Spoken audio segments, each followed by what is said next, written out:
All right, let's do this with 40% of the class here. I don't know. I mean, Mac said he's sick. I don't know about other folks. Don't know. Hope they watch the video. Maybe they're studying for an exam tomorrow. For the what? Maybe they're studying for an exam tomorrow. Oh, maybe. That's no excuse. Yeah. No excuse whatsoever. Anyway, y'all. Maybe they help golf league. Mac made everyone sick. Could be, yeah, I don't know. Maybe they just don't care. Maybe they want me to cry on the inside as I'm teaching class today. But you all don't, so good, you're here. Thank you for that. All right, so chapter 7, I'm hoping to just do it all today. Hit all the highlights today. Binary star systems, it's kind of a continuation of stuff we learned in chapter 2 about orbital mechanics. So reminder that if you got yourself a genuine binary star system, as opposed to just a visual double, which would be a pair of stars that just happen to lie nearly along the same line of sight. If you got two stars actually orbiting one another, then both stars orbit the center of mass on ellipses that have exactly the same eccentricity, so they're exactly the same shape. At all times, the line joining the centers of the stars passes through the center of mass. And when we talked about the equivalent one-body problem in chapter 2, something to keep in mind is remember that the relative orbit, the equivalent one-body problem, the orbit in the equivalent one-body problem is the relative orbit. It's the orbit of one star with respect to the other star. We get to pick, you know, kind of which star is number 1 and which star is number 2. If we said that, say, the blue star here is star number 1 and the red star is star number 2, then R vector in the equivalent one-body problem is R2 minus R1. It's the vector that points from star 1 to star 2 at all times. And so as the two stars orbit their common center of mass, the relative position between them, R2 minus R1, is sweeping out an ellipse whose semi-major axis is the sum of the semi-major axes of the two orbits about the center of mass, and the eccentricity of the relative orbits exactly the same as the eccentricities of the orbits of the two stars about the center of mass, which are the same as each other. And we know that Kepler's second law in that case becomes that the line from the center of mass to each star sweeps out equal areas in equal times. Now the two stars are not sweeping out equal areas to one another. The star on the larger orbit is sweeping out more area than the star on the smaller orbit. But in other words, for each star on its orbit, equal areas in equal time, so they move faster when they're closer to the center of mass, et cetera, et cetera, et cetera. And so I'm going to play you illustration, so to speak, that we did before. So you too can go to this website from astro.unl.edu, or UNL stands for University of Nebraska at Lincoln, and play around with this highly enjoyable animation here. And I'm going to play around with it right now as you watch. So I'm going to escape out of here so I can go to the tab where I preloaded it here. This is what you get if you click the link in that tab that we were just looking at. So let's go back to, I guess I'll no, okay. Yeah. How do I full screen this? I forget. Let's see. Too much pressure. Where is it? It's in Vivaldi here. Where's the full screen thingy? I don't know. Okay, this is good enough. Anyway, I'm sure it's simple. Down here, little settings icon thingy.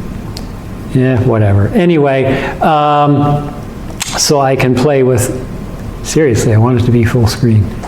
This is the thing down in the bottom right. Let's see, like down in here, maybe.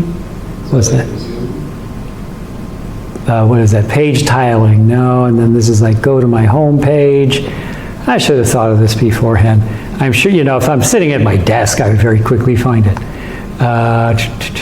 View, maybe that'll do it. View, is there a full screen on there somewhere? Or maybe it's that old F11 button thing. Let's see. Function F11. Yeah, there we go. I just remembered function F11. Thank you, thank you, thank you. All righty. So I get to play with all kinds of fun things. So these are both supposed to be one solar mass, and they're therefore on equal sized orbits. And there's no correlation here. You can make them any temperature and any size you want, unlike real stars where it's not so arbitrary. But I can also do fun things like play with the inclination, the angle that we're looking down on the orbit. So, oops, grab it. Come on. All right.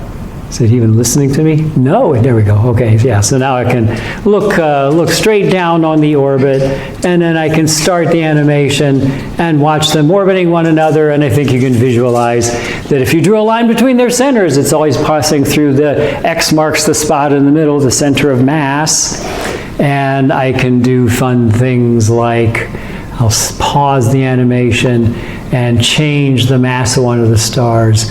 Let's make one of the stars much more massive than the other one. So let's make this one, say, 4.2 times the mass of the other one.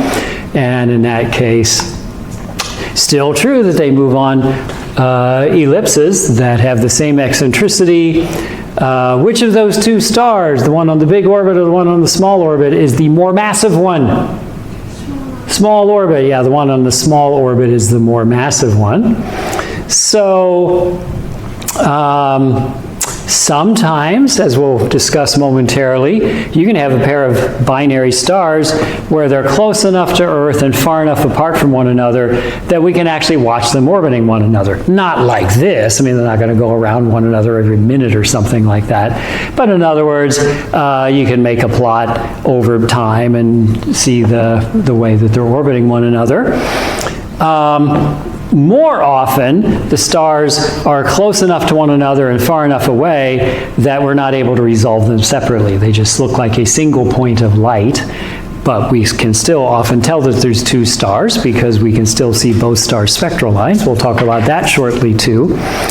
And in the case that they are in that situation where we can't see them separately, if the inclination of the orbit is such that we're nearly in the plane of the orbit, our line of sight is nearly in the plane of the orbit, why then we can see eclipses, one star passing in front of the other.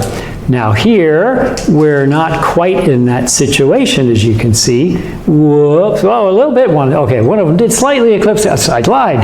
One of them did slightly eclipse the other one. You will joyously do the first homework problem where you will find what's the condition that you can see eclipses. And you'll show that basically, as you can imagine, it's almost true that the orbital plane needs to be very nearly including our line of sight, because otherwise the two stars are just going to too easily miss one another. So you'll do a little calculation there that involves that kind of condition. If I keep the inclination, if I make the inclination even higher, then we can see much more distinctive eclipses, right? And so here, the two stars, when one passes in front of the other, it's blocking the light from the other star, and so as a result, the system becomes dimmer. Yes? So is it that in order to observe the best eclipse, we need to have inclination angle close to the eyesight? Yeah, so we talk about the inclination angle from the quote-unquote plane of the sky. So in other words, if this is the sky, so to speak. So really the plane of the sky is just the plane perpendicular to the line of sight to the system.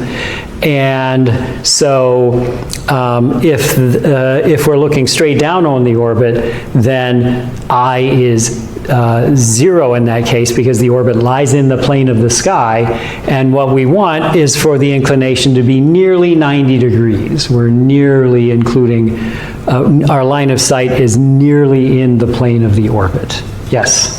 But then if the inclination angle is 90 degrees, degrees, then even circular orbits are going to look like ellipses, right? Well, they'll just look, any orbit will just look like a straight line in that case. But as we'll see, in the situation like this, here what we're going to do is take advantage of the fact that the spectra of the stars will show Doppler shifts from the fact that they're alternately moving towards us and away from us. And so we get the dance of the spectral lines, and we can tell how fast the stars are moving if the orbital inclination is very nearly 90 degrees and the orbits are circular. In that limit, if the orbits are circular, they're moving at a constant speed in the orbit, and there's a moment where the star is moving straight at us and another moment where the star is moving straight away from us.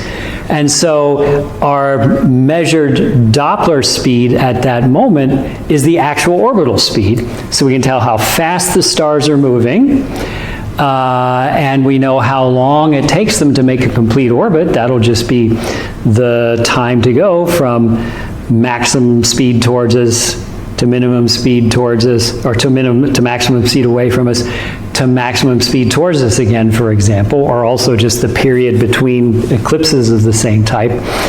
We know how fast they're moving. We know how long it takes to go around one orbit. Well, speed times time is distance, and so we know how big the orbits are. And then we can use Kepler's third law to find out the sum of the masses, and we can use Kepler's second law and the fact that the ratio of the orbital speeds is the inverse of the ratio of the masses, to figure out both the sum and the ratio of the two masses, and we can solve and find the actual masses of the two stars. Like our first problem on the exam. Yeah, except in that case it was where the equivalent of doing this for a star where you can see the orbits as opposed to using the Doppler shifts. But yes, the principle is exactly the same. Yes. Mm-hmm. Yep, indeed.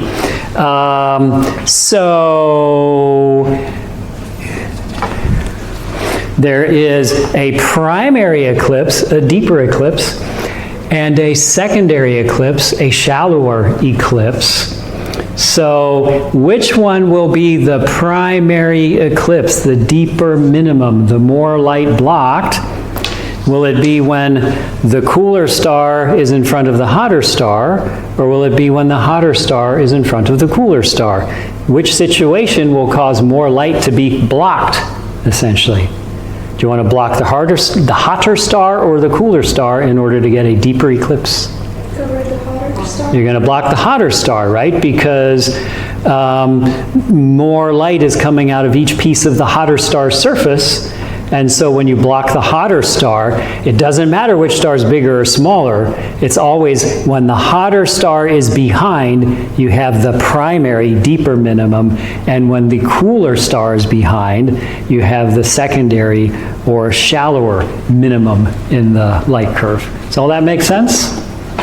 So, and then if we do make the inclination actually 90 degrees, in this case, the two stars have the same radius, and so you actually get just like kind of a sharp point, because just for a moment are they completely blocking one another. But on the other hand, I can make them have different radii. If it listens to me, that's the radius one here. Yeah, I'll change the radius of one of the stars. Let me make it bigger so it's easy to see here. Grab it. I like mice better than trackpads, I'm just saying. There we go. Okay, so when that happens, then you get more like a flat bottom of the eclipse, because while one star is in front of the other one, you're blocking a nearly constant amount of light for a while, and so you get a flat bottom of the eclipse. But what this isn't attempting to simulate is that there will always be limb darkening. The center of the disk of a star looks brighter than the limb, than the edge of the disk, and we'll talk more about that when we talk about opacity and so forth.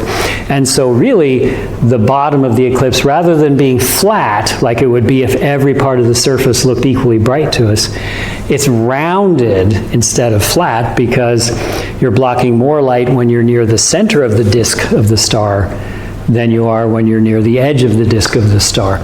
So this doesn't attempt to simulate that, and yet it is true. Okay, so I wanted to illustrate those concepts there, and now we'll start writing stuff.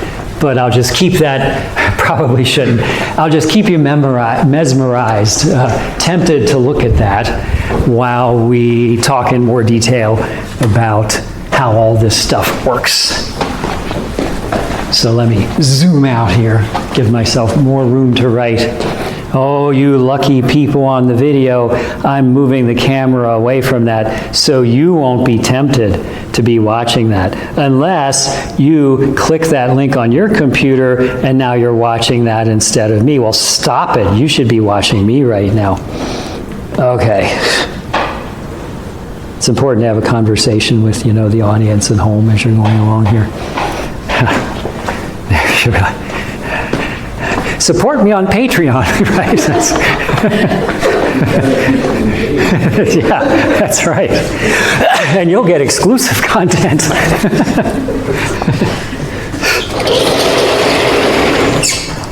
All right, so why? We're in Chapter 7, Binary Stars and Stellar Parameters.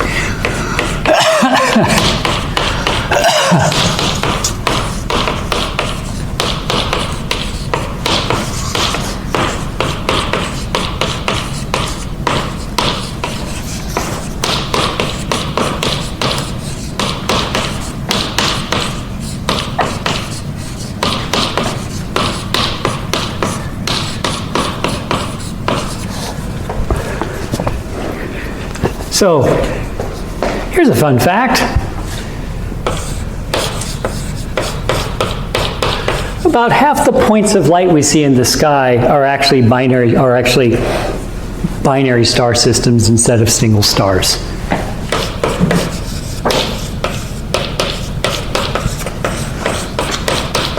I mean, some of them are even more than just two stars, but binaries are the most common type of multiple star system.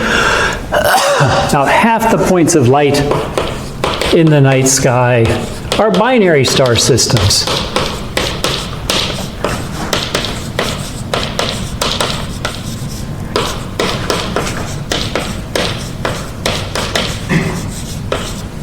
Just works out when we survey them carefully. Look through a telescope, you can see there's two stars there. Or use a telescope and a spectrometer, and you can see two sets of spectral lines there. So you know there's more than one star there. So if half the points of light are binary star systems, if you took that as being correct, what fraction of stars are in multiple star systems versus single stars? So the sun is by itself. I mean, it's got planets for companionship, but it doesn't have another star to be its friend, right? So if half the points of light are binaries and the other half are single stars, what fraction of stars are single? What fraction of stars are members of a binary? How would that be? What would that work out to be? 2/3 are in binary. Yes, exactly right. Because, okay, that means here's a representative pair of points of light as we see it, but our eyes aren't able to resolve the two stars, right? So roughly speaking, for every two quote-unquote stars in the sky, there's really three stars there. Two of them are in a binary and one of them is by itself. So what this implies is about 2/3 of individual stars are actually members of binaries. About 2/3 of individual stars have a binary companion. Most stars have a stellar friend.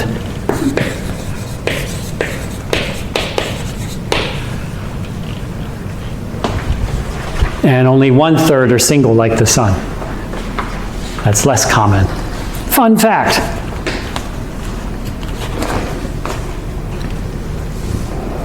Yes?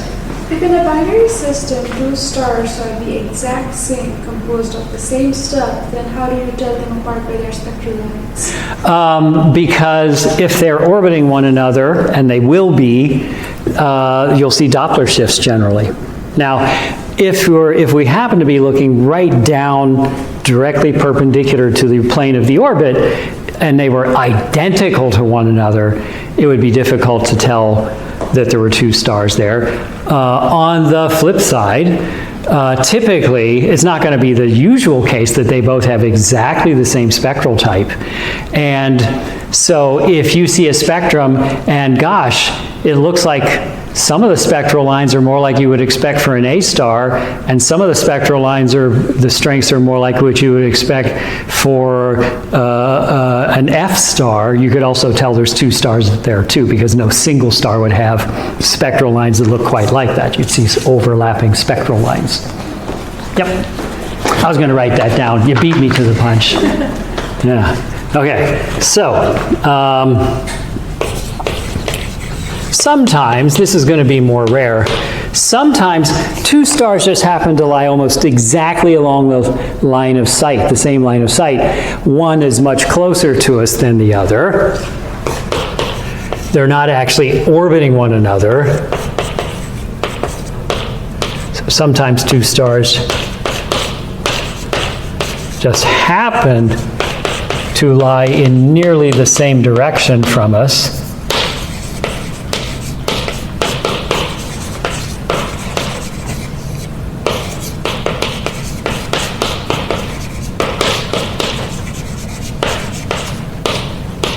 They're not orbiting one another. They're very far apart in reality. And in that case, we call it an optical double.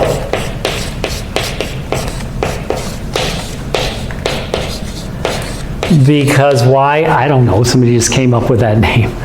It's another one of those kind of weird astronomy names. There's a famous example that we think is an optical double. It can be hard to tell because if you can't get parallaxes for them so that you could tell that one is further away from us than the other, and if they have a very large orbit around one another, the orbital period could be very long, so it would just be hard to tell they're orbiting one another. But there is a very famous pair of stars that we think is an optical double in the constellation Cygnus. Anybody know what it might be? Alberio. Alberio, yeah. Alberio seems to be an example of that. Example, we think. Alberio.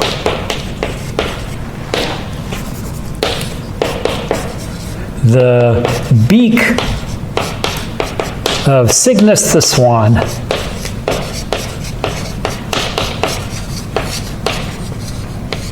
And so one of the things I typically will, if it's out, I tend to show people that in the telescope and ask them what colors they see. I see the correct colors, which are kind of powder blue and yellow. They're correct because they're the ones that I see.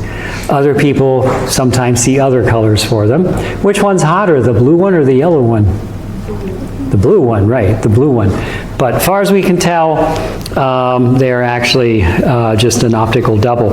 And I just the other day, I think this is in Wikipedia, and I don't have an independent verification of this, but supposedly in something like 3 million years, Alberio will be the brightest star in the sky because we're approaching it, and it eventually will be the brightest star because we get close enough. It won't be as bright as Sirius is now, but it'll still be the brightest star in the sky. So is the claim. I don't have an independent verification of that. But otherwise, if the stars are actually orbiting one another, then we have a whole list of names here. So the stars in a visual binary can be separately resolved. In a telescope, typically we can't tell just with our eyes, but telescopes can magnify and have better angular resolution than our eyes do. And so for some stars, it looks like one star to the eye, but you point your telescope at it, you can see it's actually two stars. The stars in a visual binary can be separately resolved. We can see them both through our telescope.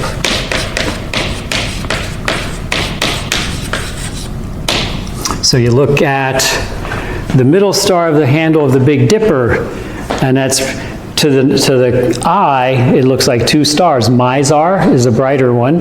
Alcor, I need to make it stop doing that. Mizar is the brighter one. Alcor is the dimmer one. Point a telescope at it, and Mizar shows itself as 2 points of light. So at first you say, oh, it's a visual binary, and in a sense it is, except that when you point a spectrometer at it, both of those points of light are unresolved binary stars. Even the telescope can't tell them apart. So Mizar is a quadruple star system. It's two binaries that are orbiting one another. And Alcor, sometimes I see it as claimed to be a double, sometimes a binary, sometimes not. But that's a very complex system. It may even be a sextuple star system where you got two binaries relatively close to one another orbiting and another one orbiting them. Woo! Okay, getting all dizzy here. All that in the middle of the handle of the dipper. In an astrometric binary,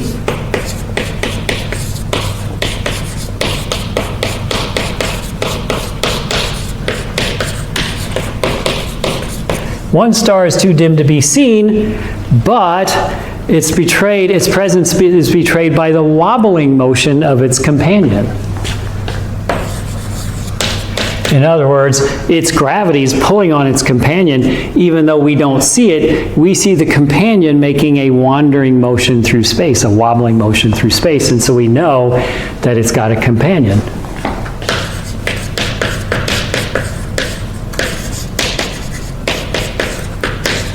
One star is too dim to see, but its presence is betrayed by a wobbling motion of its companion.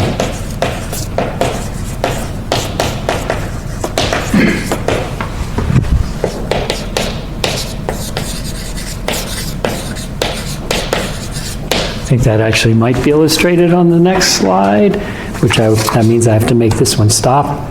Stop it. Where's my mouse? Mousy, mousy, mousy, there you are. No. I'll probably have to function F11 again, right? Function F11. Yeah, escape might have worked too, but function F11 did work, so. Signed out, oh, stop it. I hate it when it does that. Okay, especially because, let's see, here we go. Is it going to do that? Yeah, I've got my password saved, so boy, that sure is making things more secure, isn't it? You showed us your password. Yeah, it's ... No, you showed us your password. What's that? You clicked on show password. Did I do that? Yes. Oh, did you see it? So you should Oh, now I have to change my password. Oh, well. Because I know y'all are evil and are going to be like, oh, it's on the damn video. Yes. I'm going to have to edit the video. Okay. Son of a beach ball. Okay. All right. Crap. Okay. Yeah, so this is, it's actually the next slide. Look, it's an astrometric binary right there. And so a star's proper motion is its apparent motion across the celestial sphere due to the relative motion of the star and our sun, because we're both going around the galaxy. And so normally that's essentially a straight line over reasonably short intervals of historic time. But if you make high precision measurements and you see that the star that you can see is doing something like that, then you know that it's got an unseen companion tugging it around in orbital motion. No, actually, I guess the order of operations is change my password, and then it doesn't matter that people can say, you see what my password used to be? Right. And then, of course, I do have two-factor authentication. I'm smart enough to do that. So, okay. And then, and I guess, no, we'll get to that. Okay, well, no, I'll still, okay, go back to the, hello, people at home. Oh, the people at home didn't see my password because it's pointing at the blackboard. Ha ha, people at home. Ha! You didn't see my password. But you gotta come to class. That's why you got to come to class. Exactly. How are you going to crack into my account and change your grade if you don't come to class, you idiots? All right, so look, it's detecting an astrometric binary there. I just said people were idiots for being sick, probably. I'm a terrible person. Yes? How, like, if there's like a particularly like massive planet, and it would it be the same thing like that? So for a long, long time, the hope was to detect planets this way. And there were some false alarms, some claims that planets had been detected astrometrically like this that never panned out. And so the way we've actually detected planets is via Doppler shifts or via the planet transiting in front of its star. In principle, you could detect a planet like this, but it's never panned out. We've never gotten an unambiguous detection of a planet like this. Simply because planets are so much less massive than their stars that it's a small effect, and so it's hard for it to rise above the noise threshold. But very good, that is a possibility. It's in principle something you could do. Yep. Meanwhile, here's the relative orbit of an actual visual binary. I forget which one it is, but these are actual data taken some time ago of a visual binary that has a period of 87.7 years. So the dots are observations, and I mean, look at the dates, right?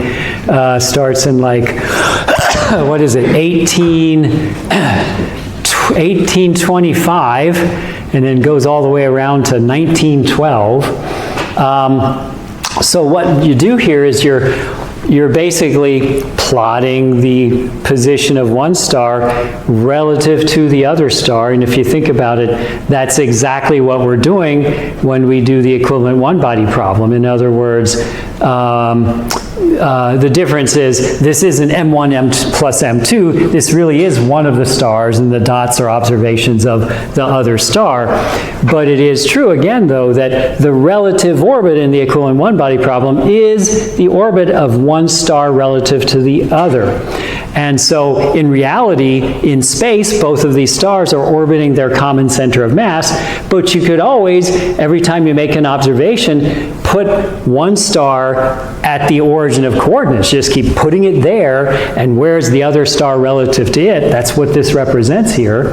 And so this represents the relative orbit. That orbit is the same thing, essentially, as the equivalent one-body problem orbit, the orbit of one star relative to the other. Okay. So now that we got an astrometric binary, then we have what we call a spectrum binary. In a spectrum binary,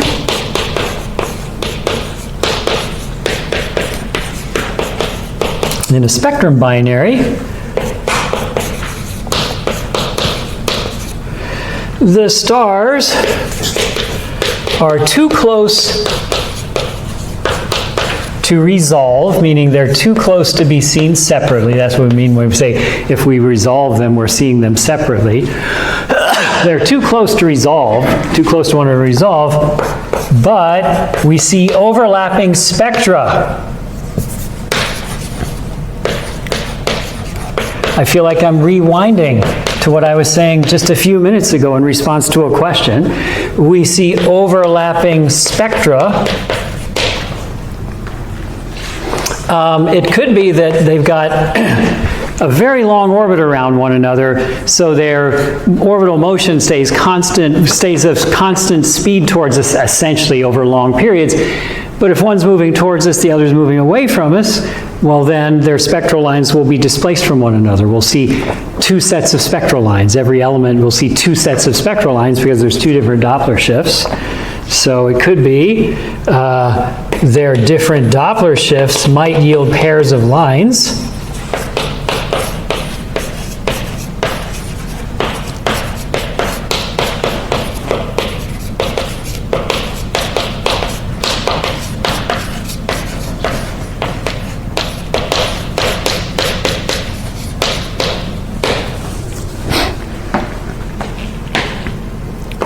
If not, we still might see a mixture of two different spectral types.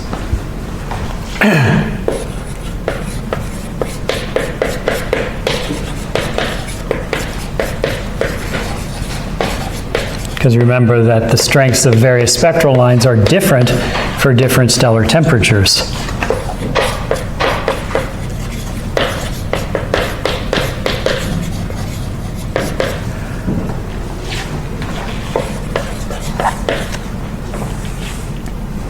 We might see a mixture of two different, excuse me, spectral types.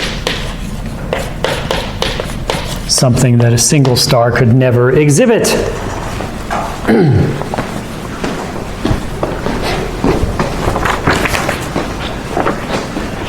Well, that's interesting, but among spectrum binaries, there are especially interesting examples.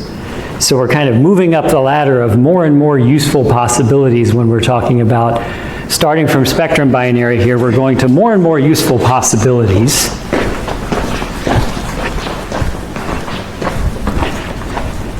A spectroscopic binary is a spectrum binary with a period short enough that periodic shifts in the spectral lines are observed.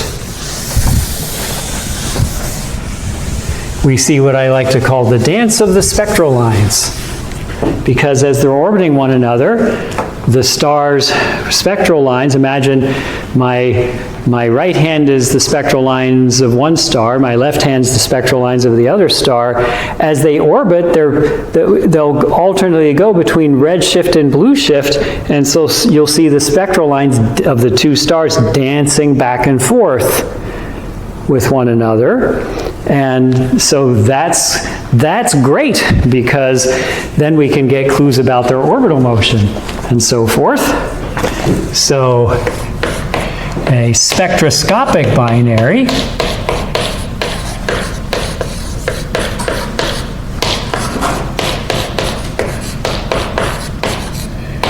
is a spectrum binary because we see two sets of spectral lines. But the orbital period is short enough that we can see periodic shifts.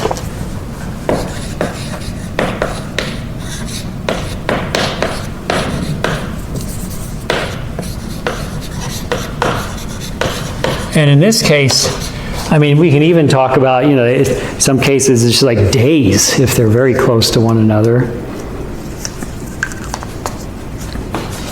Short enough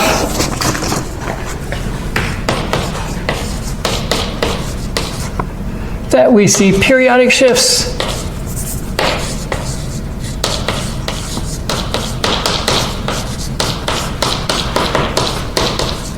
In their wavelengths.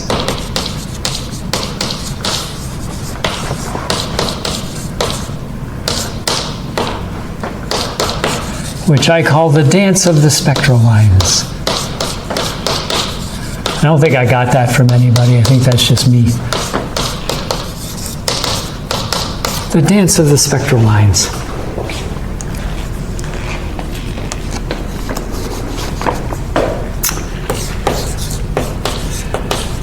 And just in general, binary star systems are super duper important because they are the only means we have of finding out stars' masses. We don't tend to have giant scales that we can put the stars on and see how much they weigh. But if they're tugging on one another as a binary star system under the right conditions, we can quote unquote weigh the stars. Binary star systems are super duper, the technical term, important because they're the only way we can determine stellar masses directly.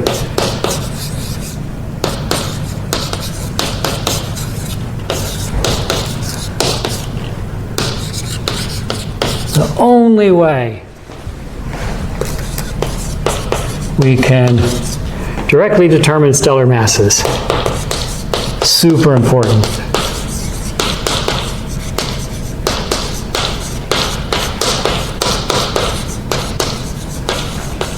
Computer models would suggest to us that there would be a mass-luminosity relation for stars on the main sequence. With binary stars, we can measure the masses of a bunch of main sequence stars, measure their luminosities, and empirically determine that there's a mass-luminosity relation. And in fact, it's an important input into models. In other words, computer models and observations feed back and forth into one another. You tweak your models to fit the observations better. The observations are important data input into the models so that you know how to better construct them. Because after all, in the end, you've got to have data to be confident of what your models are telling you. Otherwise, this is science. You're supposed to check it against something, right? So, there are 3 types of binaries where we can determine the masses of both of the stars. And so they are our 3 favorite kinds of binaries as a result of that. There are 3, count them, 3 kinds of binaries for which we can determine the masses of both stars.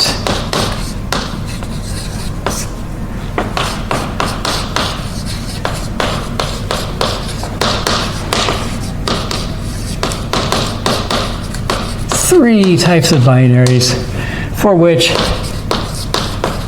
we can find the masses of both stars.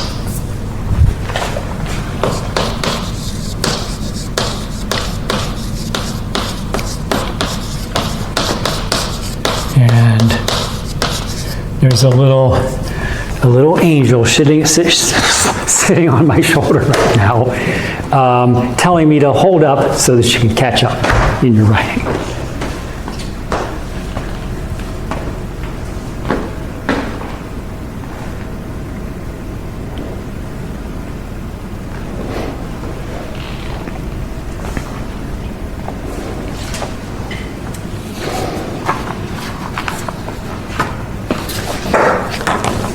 Yes?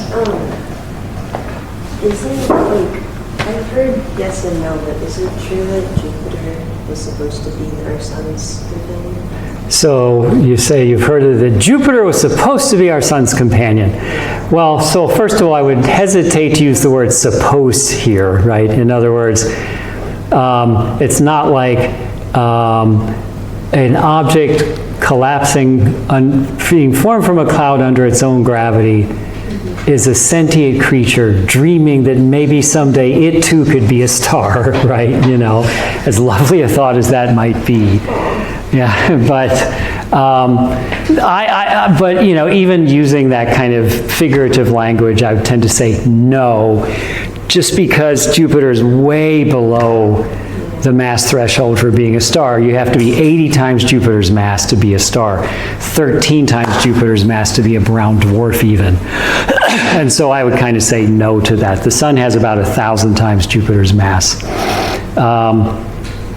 So no, I would say, just because it's just not close enough. That said, Jupiter and Saturn combined do cause the center of mass of the solar system to often actually lie outside the photosphere of the sun. As a matter of fact, they are far enough away that with their masses, the sun and everything else is orbiting the solar system's barycenter. And often the barycenter, it makes a complicated motion because of the orbital motions of the planets, but sometimes it's actually lying outside the sun. So, you know, the sun's kind of like, allow me to do-si-do here around the barycenter, right? But still, no, I'm going to say, my personal opinion would be no to that. Or at least, if Jupiter had such aspirations, Jupiter really needed to get over itself, is what it comes down to. Yeah, I guess that's what I would say to that. Okay.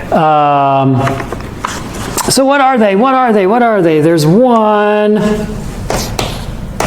Visual binaries, where we can plot the orbits and determine the period and for which the distance is known.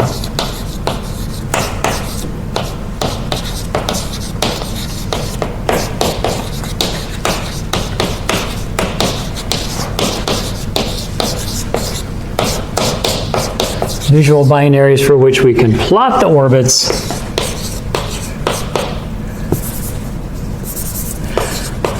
and problem 1 on exam 1 was basically inspired by that idea, where we can plot the orbits and determine the period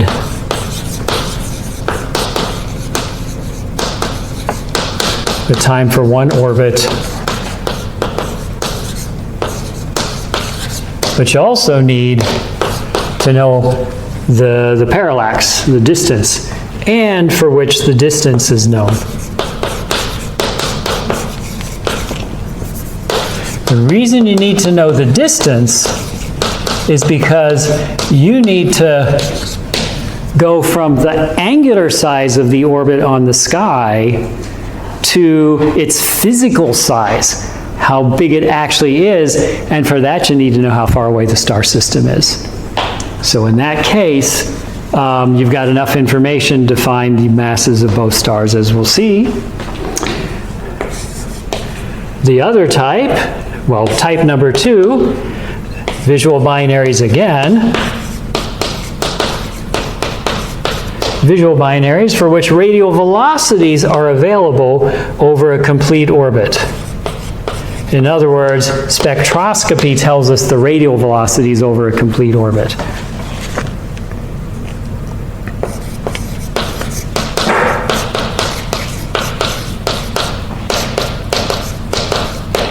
Radial velocities measured from Doppler shifts. So measured via Doppler shifts of their spectral lines.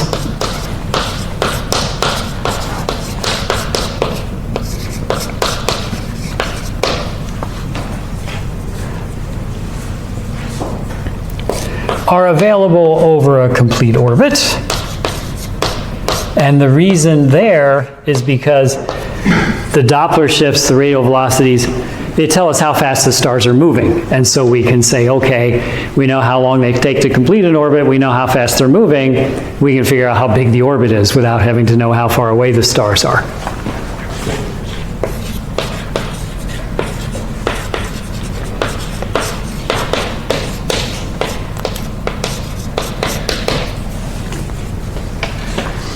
But the most important example, and the vast majority of stars for which we've determined the masses, is number 3, eclipsing spectroscopic binaries.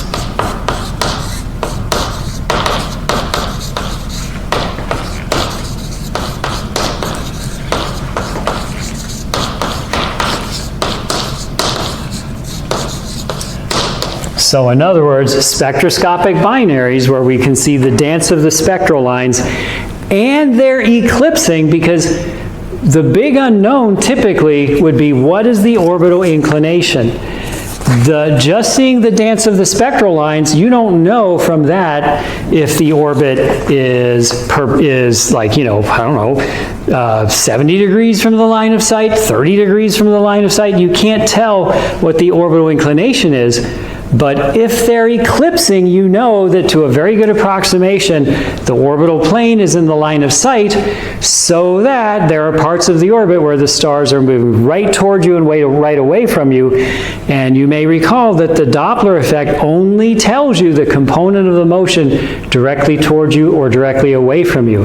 The problem with an inclined orbit is if the star is moving on an inclined orbit, like your Earth, and here's a star moving on an inclined orbit, in that situation, it's never moving straight towards you or straight away from you. And if you don't know the angle between the line of sight and the direction the star is moving, you don't know how fast the star is moving, is what it comes down to. Because there's a sine I factor in there, a sine of the unknown inclination angle of the orbit that makes it impossible to know exactly how fast the stars are moving, and that makes it impossible to determine exactly how big the orbits are, and therefore you can't get an exact determination of their masses. So let's take a break, shall we, and continue this discussion afterwards. You're looking like you're not buying something that I sold. Why are they both visually? It just happens, in other words, in this case, if we can plot the entire orbit, then we can do something similar to that problem we did on the exam. Okay, so, right, so from that standpoint, and we'll say a little bit about this after the break, visual binaries, because if we can see both stars, if it's a visual binary, we can literally see both stars, we can see how they're moving.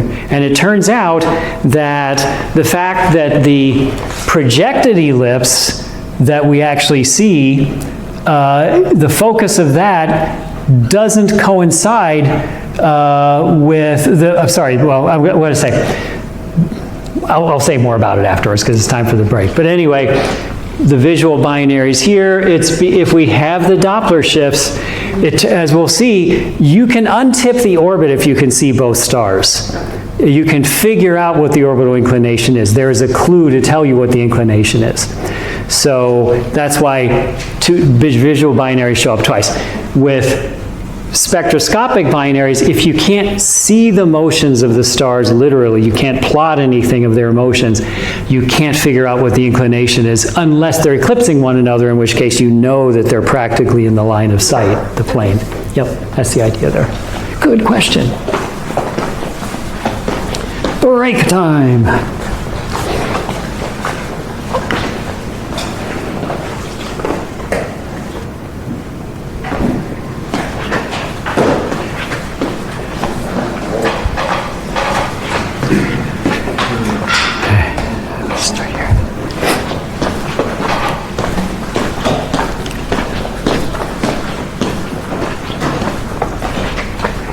All right, so let's start with mass determination using visual binaries.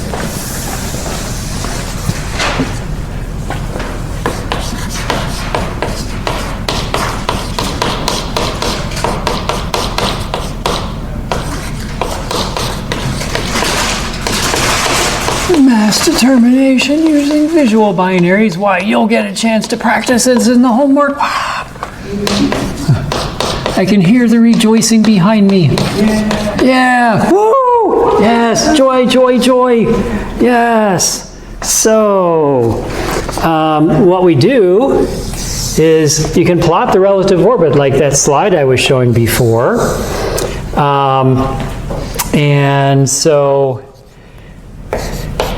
here is a coordinate system on the celestial sphere, on the sky, north, south, west, east.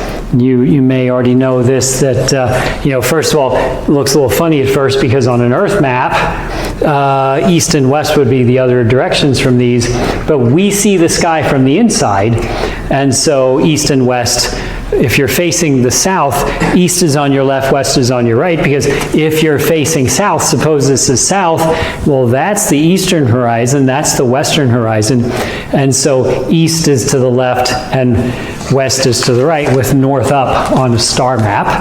And the idea is that, okay, here's the relative orbit. Oh God. Here's the relative orbit. The position of one star relative to the other one.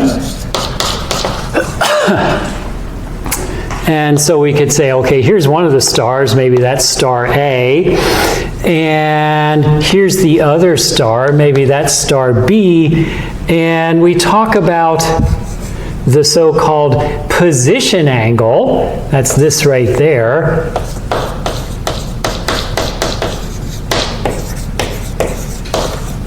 And the position angle is just measured from the north direction counterclockwise, clockwise, I mean, in other words, towards west on the sky. So the angle away from north, that's called the position angle if you were like making a table. And then you could also talk about the angular separation of the two stars in order to specify the displacements on the sky from one another. So displacements are expressed in arc seconds. Stellar orbits are going to be such that you're only going to see them arc seconds apart from our distances. Displacements are expressed in arc seconds. right? Remember that an arc second is a 60th of an arc minute, which in turn is a 60th of a degree. So an arc second is 1/3600th of a degree. If the orbit is in the plane of the sky,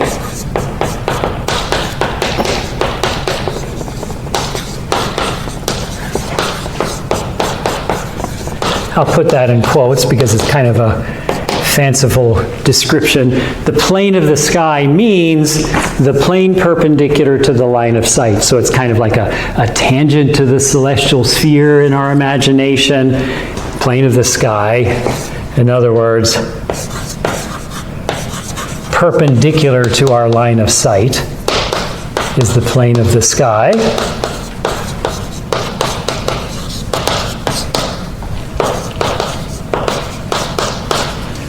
Then A equals alpha D, where alpha is the semi-major axis of the relative orbit in arc seconds.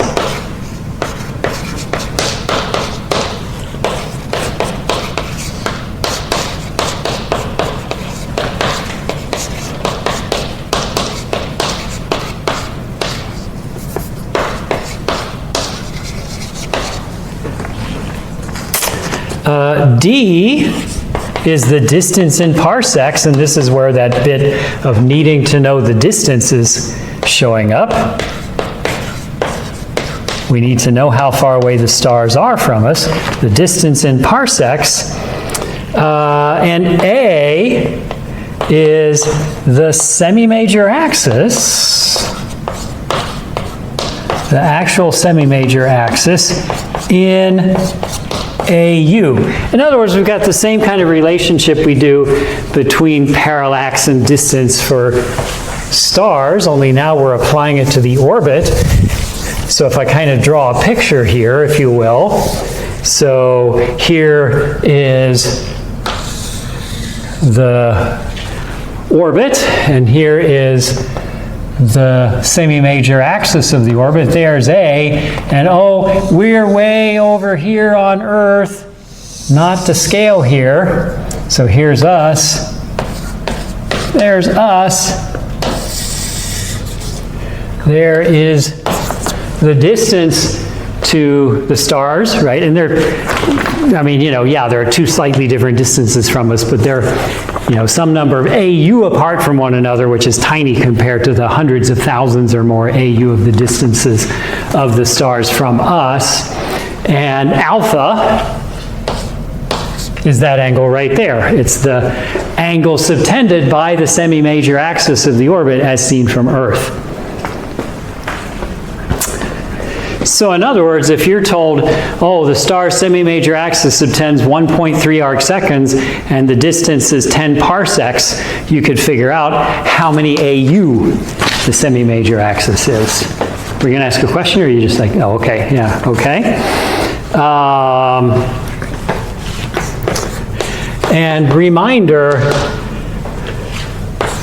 A is A1 plus A2. In other words, what you really want to do is carefully see how they're moving relative to the center of mass too, so that you can see how big the actual orbits are. And the relative orbits you should plot by putting one star always at the origin. That semi-major axis of the relative orbit is the sum of the semi-major axes of the individual orbits of the two stars. And this is going to give us all our ingredients, he said before stopping, because he's realizing he's writing faster than you can probably keep up. So,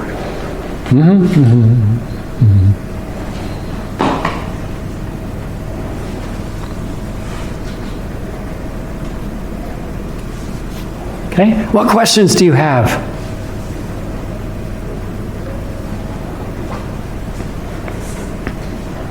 So note that parsecs and arc seconds and AU are the units we're wanting to stick with here. And remember too, that if you knew the parallax of the system in arc seconds, its distance in parsecs is the reciprocal of that, right? So in other words, A is alpha d, it's also alpha over p, where p is the parallax in arc seconds, because p and alpha, p and d are reciprocal to one another. The parallax in arc seconds is the reciprocal of the distance in parsecs. If we plot the individual apparent orbits,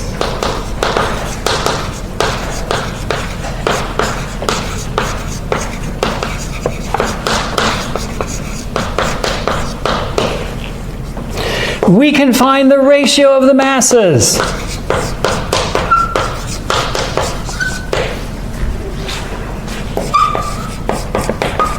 Oh, stop that.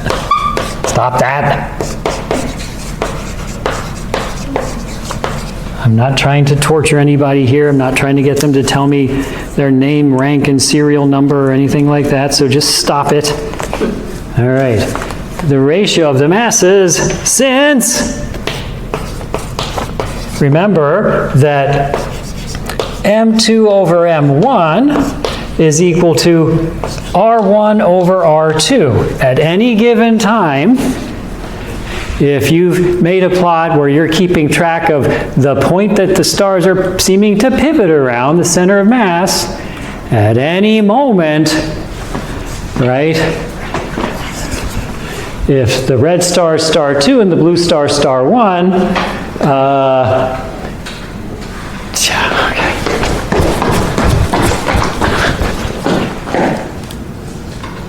if the red star is star 2 and the blue star is star 1, at any given moment, right, R1 divided by R2, the ratio of those distances from the center of mass, is M2 over M1. The mass ratio is the reciprocal of the distance ratio from the center of mass, and because there's a moment, namely when the stars are on the semi-minor axes of their orbits, or on the minor axes of their orbits, when R1 is equal to A1 and R2 is equal to A2, this is also A1 divided by A2. So if you know the sizes of the orbits, the reciprocal of that ratio is the ratio of the two stars' masses, and that's one of the two ingredients we need to figure out the two masses, because we got two unknowns, the two masses.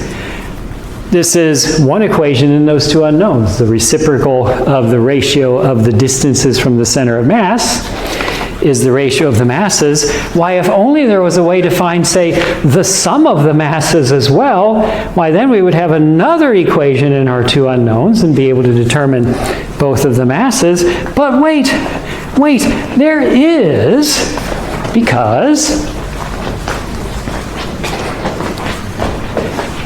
we can figure out what A is if we can watch both stars, and we know how far away they are from us. We can figure out what A is, and A plus the period tells us the sum of the two masses. So that's why we can get everything we want. We've got the sum of the masses and the ratio of the masses, two equations into unknowns, and so we can solve for M1 and M2. And we have reached our goal here, to know the two masses of the two stars.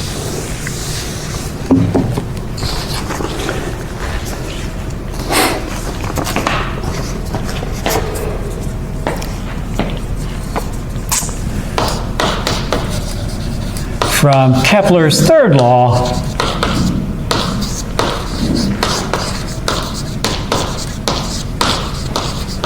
we have M1 plus M2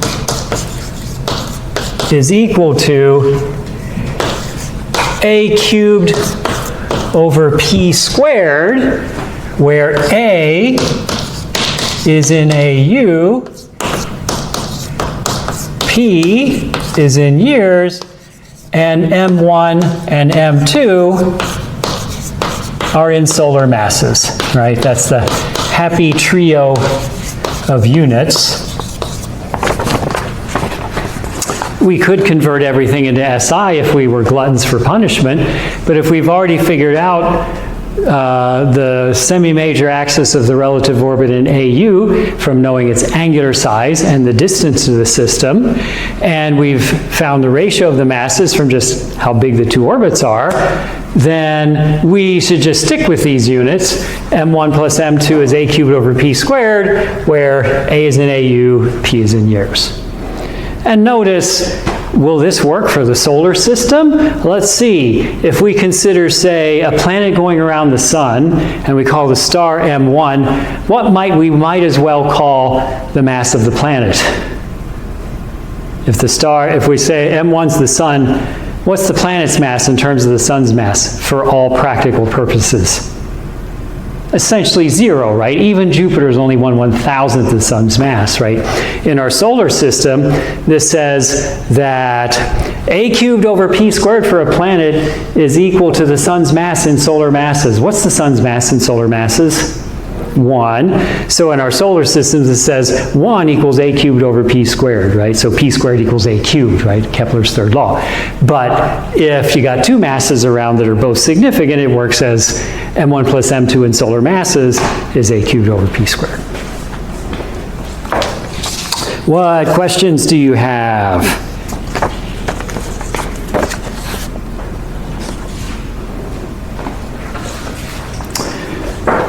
So we've been assuming that the orbit was in the plane of the sky, so that what we see is what we get. Now, that would be quite the coincidence if the orbit's in the plane of the sky. And, you know, imagine I had bothered to draw a circle on this piece of paper. So, oh look, it's a circle in your imagination here as the true shape of the orbit. If the orbit is tipped relative to the plane of the sky, would that circle still look like a circle to you? No, it would squish into an ellipse in that case.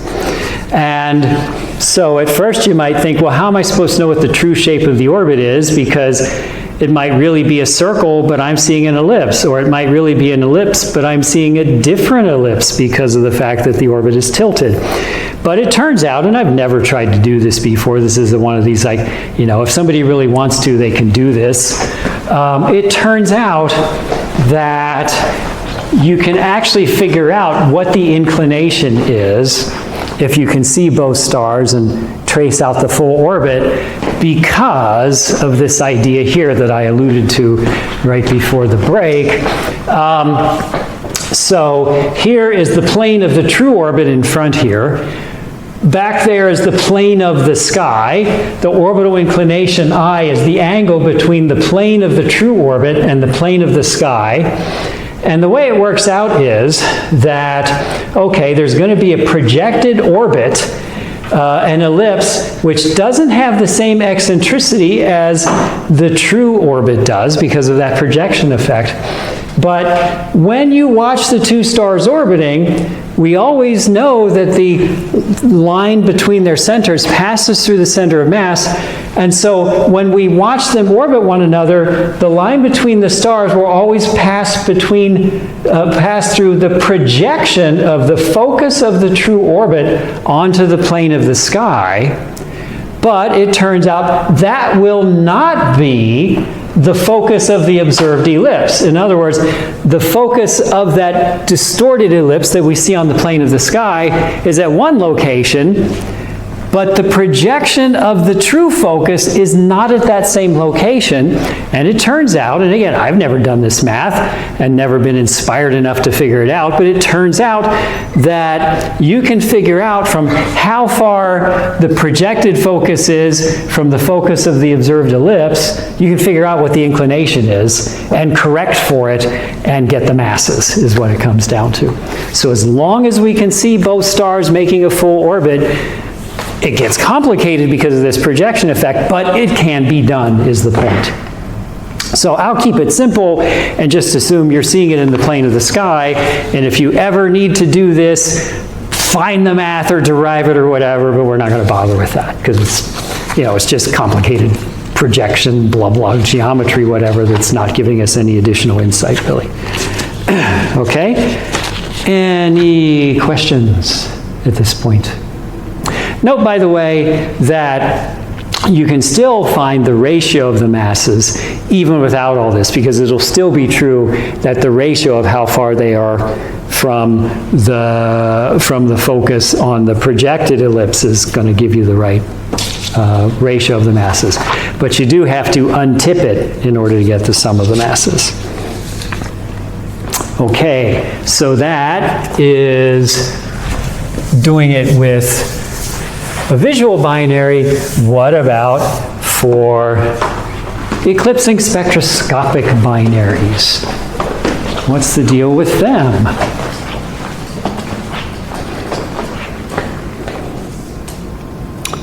Well, again, the complication is that if they're not eclipsing, because you can't see the two stars individually, it just looks like a single point of light.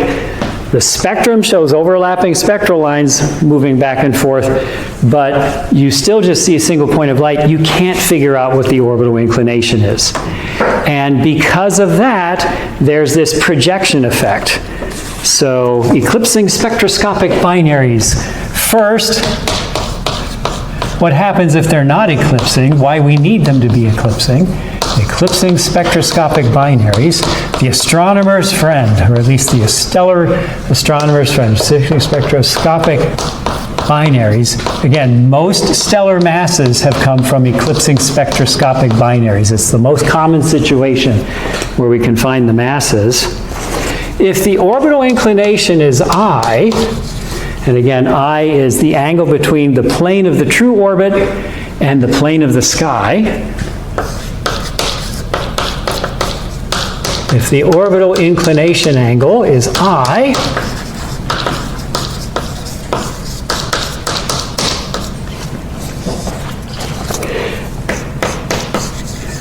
then the radial velocity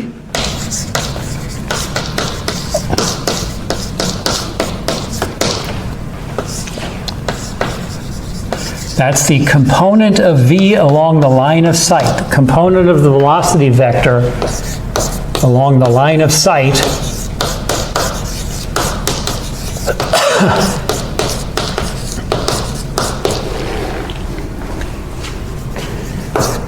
is reduced by a factor of sine I compared to what it would be if I were 90 degrees.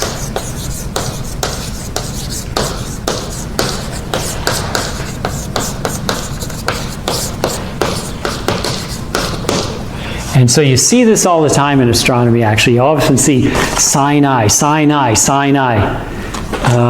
Reduced by a factor of sine I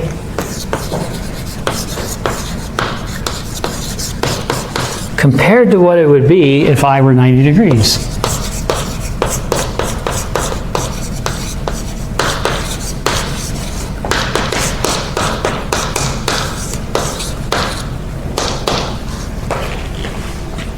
So here's us, represented by an eye. Here's the line of sight.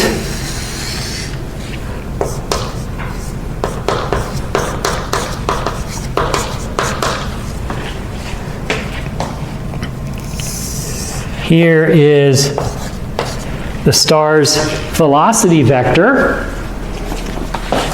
which is not pointing towards us.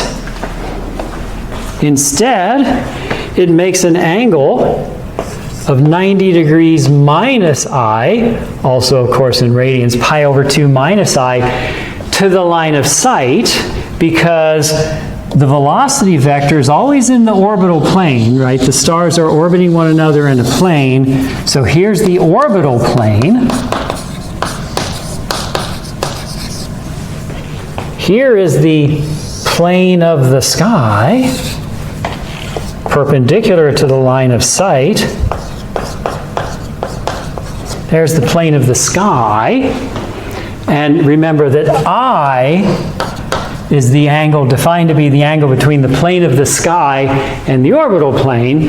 So the angle between the line of sight and V, in the case where it's coming as close to moving it right towards us as possible, otherwise V would be angled into or out of the board as well, complicating things. But as I mentioned in my notes, you can convince yourself that it's still a factor of sine I compared to what it would be if it were in the plane of the sky. If I were 90 degrees, if the orbital plane included the line of sight. So there's that 90 minus degree angle. The radial velocity is the only component of v that the Doppler effect shows, right? In other words, remember that Doppler shifts only detect, classically, there's a time dilation Doppler shift in relativity, but we're not talking about that here. You only see the component of motion straight towards you or straight away from you when you measure a Doppler shift. Perpendicular motion doesn't show up when you measure a Doppler shift. And I guess this is where it occurs to me. Are you all familiar with the Doppler effect? Do you know about the Doppler effect? Okay, yeah. So perpendicular motion doesn't show up. Only the radial component shows up. So the idea here is, okay, then we want the radial component, so we drop a perpendicular from the velocity vector v to the line of sight. And the radial component there, v sub r, will be v times the cosine of 90 degrees minus I, right? Because, oh look, the hypotenuse is of magnitude v, and we're looking, VR is the adjacent side of the triangle, adjacent to angle 90 degrees minus I, so VR is v cosine of 90 minus I, but on the other hand, why, what's another way to say the cosine of 90 degrees minus I? The sine of I, yeah, right, exactly. So VR is v sine I. That's the factor of v sine I by which the radial component is reduced by the fact that the orbit is inclined from our line of sight.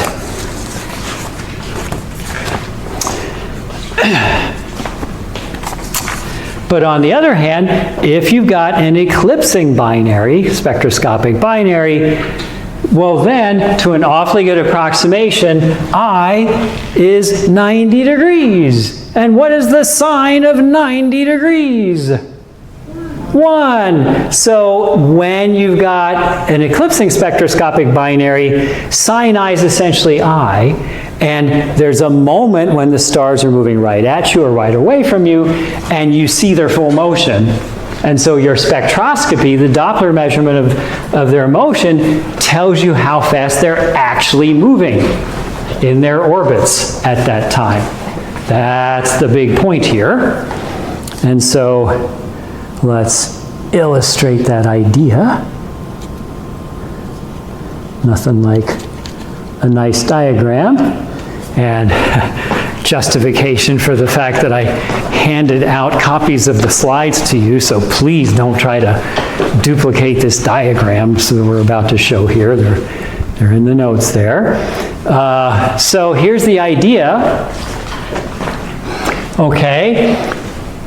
Often, the very thing that makes a spectroscopic binary liable to be observed, namely the two stars are moving relatively rapidly with a short orbital period, it means they're close to one another to begin with.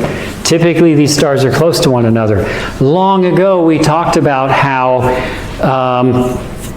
the minimum for a given orbital angular momentum, the orbital shape that has the minimum energy is a circle.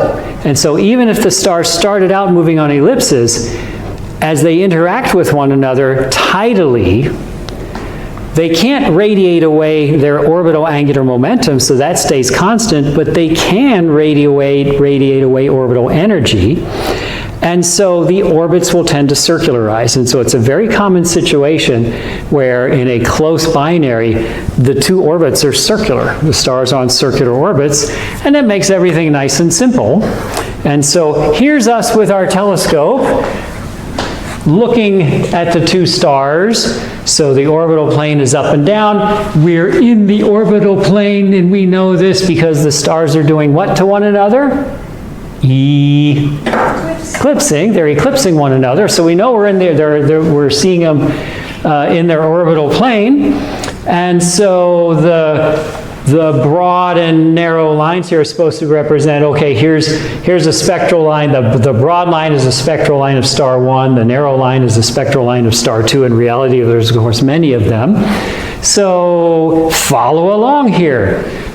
Here's a moment when star 1 is moving straight towards us and star 2 is moving straight away from us. And at that moment, we see, let's see, star 1 is it's moving towards us. It's here. Don't read this. You can't see this. I'm blocking it. You can't see this. If it's moving towards us, is the wavelength blue shifted and therefore shorter, or red shifted and therefore longer? Blue shifted, right? Whereas motion away stretches out the wavelengths. Red shifted. So here, star 1 is moving towards the viewer, so is blue shifted to shorter wavelengths. Star 2 is moving away from the observer, and so it's red shifted to longer wavelengths. So if we make a plot of the Doppler velocity versus time for a circular orbit like this, it will be a sinusoid. So remember, probably back in either Physics 110 or Physics 111, you talked about how uniform circular motion, the two components, the x component and the y components, are a sine and a cosine in uniform circular motion. So same deal here. The radial velocity oscillates sinusoidally if you've got circular motion. And so we'll see, if you plot the radial velocity versus time measured from the Doppler shift, they'll both be sinusoids. And at the moment that you're at a maximum, that's when the star is moving straight towards you or straight away from you. And if it's a circular orbit, how is the speed changing with time? Or did I just ask you a trick question? If it's a circular orbit, how does the speed change with time? It doesn't. It's constant, right? And so if the orbit is circular, which you'll know because they are sinusoidal plots of velocity versus time, otherwise they won't be sinusoids. If you see a nice sinusoidal plot of radial velocity versus time, you'll know that its amplitude is the actual orbital speed of the star, because that'll be your the amplitude where it's at its maximum value. That's when the star is moving straight towards you. And the Doppler shift, which only sees the radial component, well, if it's moving straight towards you, the radial component is the entire velocity. And so the amplitudes of the two sinusoids are the actual orbital velocities of the two stars. And as they move around their orbits, they go from moving straight at you, and you see the maximum shift, and then it starts, rounding the bend in the orbit. You see less and less Doppler shift. How much Doppler shift will you see right here, 1/4 of the period later, when they're moving perpendicular to the line of sight? You don't see any Doppler shift, so the curves cross at 0 Doppler shift there, and then the one that before was blue shifted becomes red shifted, and vice versa. And so, in other words, by plotting the radial velocity curves, you can figure out from the amplitudes how fast the stars are moving in their orbits. And if you measure the orbital period, which will just be from here to here, the orbital period is one complete cycle of oscillation. If you know how fast it's moving in the orbital period, well, velocity times orbital period equals circumference of the circular orbit. So Vp is 2 pi r, where r is the radius of the circular orbit. So glorious, you can figure out how big the orbits are. Did I need to know how far away the stars are to do this? Did I ever say anything about the distance of the stars from us? No, it all just comes from the velocities, and the fact that it's an eclipsing binary tells us that the velocity we see is awfully close to the full velocity, because the eclipses say they're almost perpendicular, or our line of sight is almost in the plane of the orbit. And so that's this ideal situation. That's why eclipsing spectroscopic binaries, where we can see both lines, both sets of spectral lines, are so important to us. Okay, is that making sense? That's kind of our qualitative description here, semi-quantitative even. Now, we need to know the sum of the masses, but we got that from this because, again, the amplitudes, in this case, of circular orbits, eclipsing spectroscopic binary, the amplitudes of the sinusoidal radial velocity curves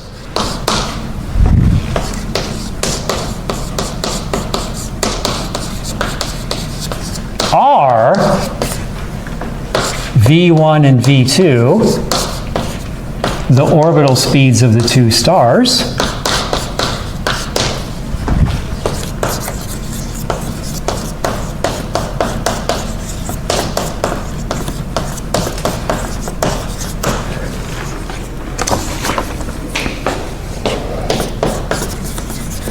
Then from the period P,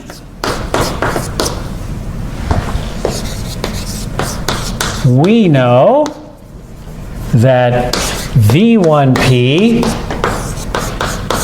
is 2 pi R1 and V2P is 2 pi R2, where those are just the radii of the two orbits.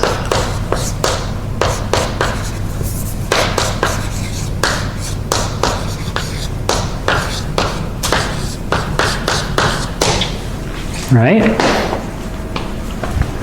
Well, then this says that V2 over V1 is equal to R2 over R1.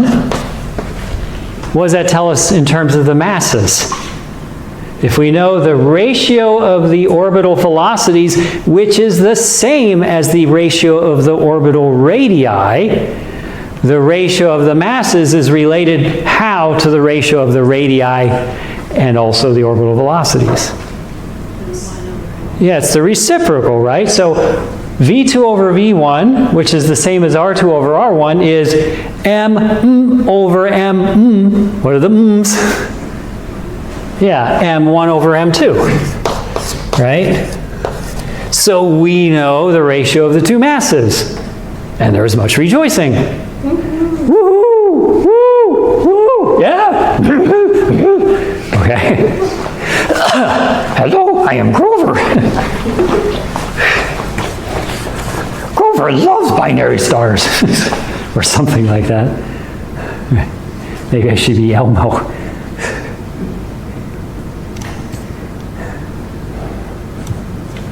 right.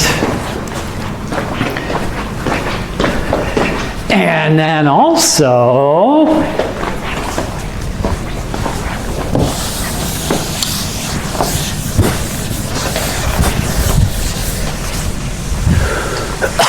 so we know the mass ratio. Do we know the sum of the masses? Why, sure we do. Because Newton's form of Kepler's third law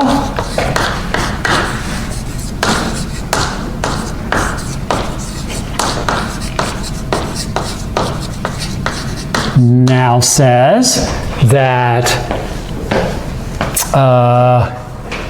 I could say it as M1 plus M2 is equal to 4 pi squared over G A cubed over P squared, where A, which is A1 plus A2, but wait a minute, these are circular orbits. How's the radius related to the semi-major axis for a circular orbit? The same, because for a circle, every axis is a major axis and a minor axis. That's all just one happy family. A1 plus A2 is R1 plus R2. Ooh, we already know that, right? We got R1 plus R2 from that. And we know the orbital period. So this would be, if we want to use SI,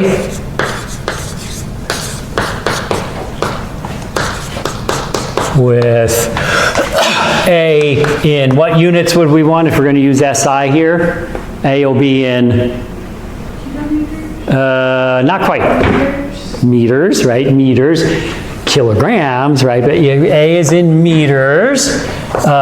We would want our orbital period in, no, seconds for SI, seconds, in seconds.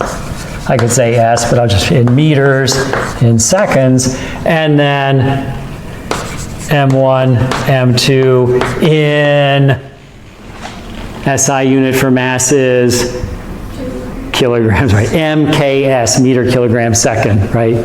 Yeah, so in kilograms. I mean, it's kind of weird if you think about it, right? It's kilograms, meters, and seconds, as opposed to grams, meters, and seconds. And then there's the CGS, centimeters, grams, seconds, right?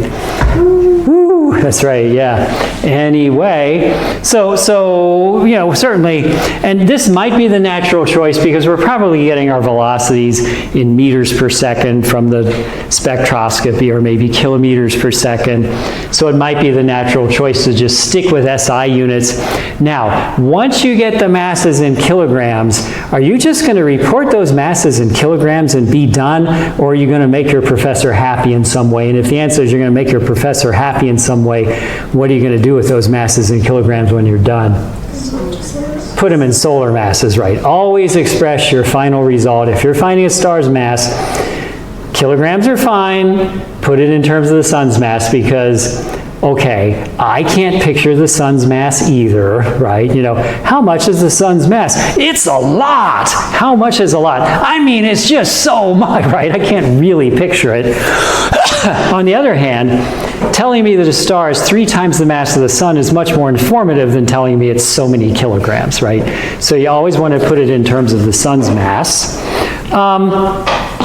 Alternatively, you could choose to convert into AU and years and then do the calculation, right? If you wanted, you can turn your A from kilometers or meters into year and into AU, change your period into years, and then A cubed over P squared will directly give you the masses in terms of the sun's mass, because we really don't care what the masses are in kilograms in the end. The solar masses. So which is easier? Well, here it's about the same, you know, because you're either doing the work converting to AU in years first, or you're doing a little less work on that end, but you have to turn the masses into solar masses. So take your pick as far as that's concerned. You can do either way. Just don't stop with kilograms for the masses. It's not wrong, but it's not useful either, right? Just like, sure, I could express the length of this in light years if I wanted to, right? But it wouldn't really be that useful, you know? So, sure, correct, I guess, you know? Same deal here. Yeah, okay, that's the right number of kilograms. Good, right? So yeah.